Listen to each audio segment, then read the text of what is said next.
What's up, Yugi boys? It's JG back at you again from Tokyo, still there. So it's my 5th week here, and I just received that from Mercari, where I ordered a few things to complete my goals. So let's get this thing open and see what's inside.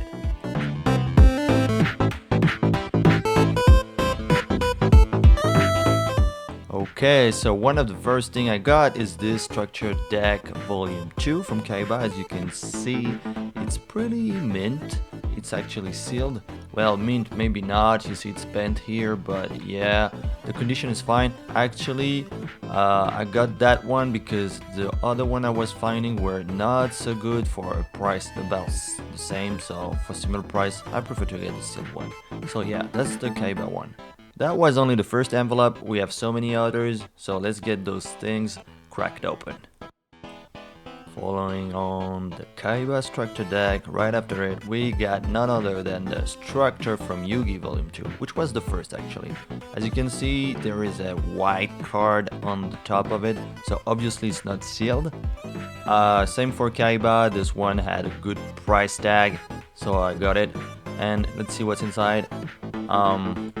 We take the deck out, we can see that most of the cards are here, at least the common, and this structure deck had actually 2 ultras, and those ones are the one that the seller, I don't know why, decided to sell apart, because actually they're just $1, $1 each, so yeah, I've gotten them separately, you will see after, but let's just put this back in and put it next to its brother. Okay, so that's it for structure decks. The other ones I get them from the shop, I guess. And let's move on to cards with this Grand Mark. So this is kind of a surprise. I was not expecting to put a Grand Mark in my draft cube, but since when participating to the last tournament, I received one from a very kind Japanese players. Thank you again, man. I decided, yeah, I might as well put it in the cube. So I got this one to complement the other one I received, and yeah, it's going into the cube. Okay, next up we have Shrink, a card that is not actually rare or hard to find usually, but I've been through bulks and many shops so far here in Tokyo and haven't found any, so I had to resort to ordering them in Mercari. So yeah, at least I have them now. Next up is Ryukotsuki, a super from Expert Edition 2. This card in particular makes me very excited to play the Series 3 upgrade of my draft cube, since it complements very well the Series 2 zombie cards already existing. So here is one of the 2 cards missing from the structure deck Yugi Volume 2 that I just showed you. It's called Magical Dimension, was its first print. It's a card that was used by Yugi against Marek in the Battle City final, I believe. So yeah, that's one of the 2 cards missing from the structure deck. Alright, what do we have? Okay, similar to the previous one, we got the XYZ Cannon and the Dark Paladin. Yeah, the second card missing from Yugi and this one from Kaiba. As you can see, there is already a XYZ in Kaiba, but no Dark Paladin Yugi. But still, I got 2 copies of each, so I can put them back on the top and use the cards inside the decks, just putting some random cards below, so on display it still looks good. But the decks, yeah, I have them with me, and those cards will be in the decks as well. Alright. Up next is a bunch of Metamorphosis. If you're a gold player, you know very well this card. If you've seen my video about the draft cube I made, or even saw some duels that I've had, you could see that there are a few fusions available, but very hard to make, since pretty much only Cyberstein exists to bring a fusion on the field. So yeah, this will enable more fusion plays in the upgraded version of my draft.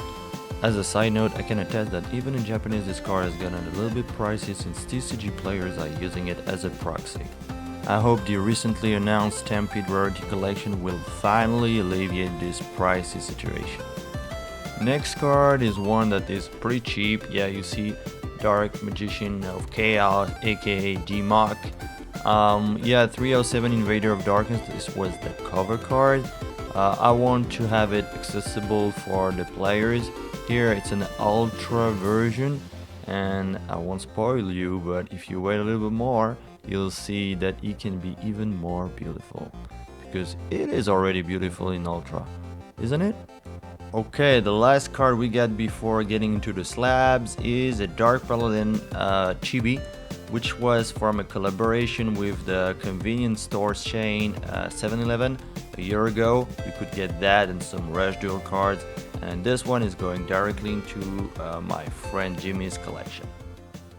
Okay, and finally the three last products of the day, PSA slabs. The first one being a BLS or Cow Soldier in Ultimate Rare. It's only a 5, but I don't care. I'm gonna open it and put it straight into my draft cube, so it doesn't really matter. So that was number 1. Number 2 is another BLS. So yeah, look at that foil. It's just so beautiful. Any good player should have that in his deck. If he's allowed to play it in an official environment, should definitely go for that. Nothing beats that, right? Look at that beautiful envoy of the beginning, Kaibiaku. And the last item of the day is Dimok, Dark Magician of Chaos, still from Yugi. Look at that, ultimate rare. To go with this ultra, and having them side by side, we can notice two things about ultimate rares of that time. First, the artwork is well preserved, no detail is lost, you see? And second, the embossing adds a real additional layer of complexity, with the characters' lines being highlighted with a relief, making the old printing a sort of chain of mountains and valleys, if you like. I wanted to mention that because this high level of quality was never present in the Ultimates we got in the TCG. Who would have guessed? But even lost in the OCG in later series. So yeah, Ultimate Rares from the early 2000s were really at their peak, making these Dimok and the Cow Soldier you saw even more desirable. I really encourage you guys to get some. This PSA 8 will be a shame to open, but yeah, I want it, so no choice. Okay, and with that, we've come to the end of today's opening. If you enjoy those old school cards you just saw, you can show your appreciation with a like. That'd be much appreciated, guys.